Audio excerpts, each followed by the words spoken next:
There's an abandoned hospital in Massachusetts where doctors weren't just treating the mentally ill, they were said to be worshipping something in the basement. And even after the hospital shut down, what was down there never left. Taunton State Hospital opened in 1854, meant to be a peaceful asylum in the woods.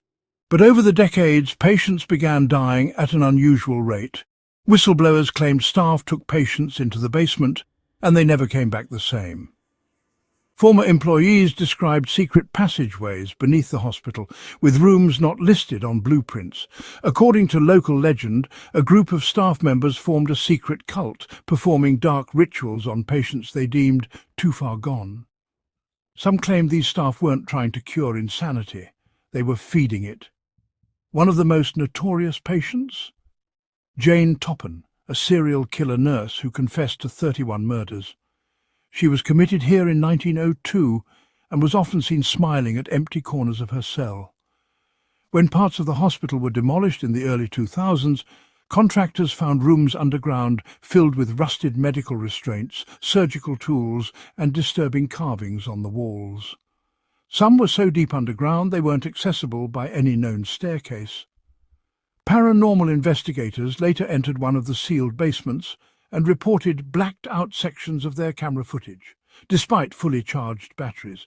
One even claimed he heard chanting, echoing through a vent system that no longer functioned.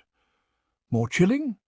Police once responded to a trespassing report only to find no one inside.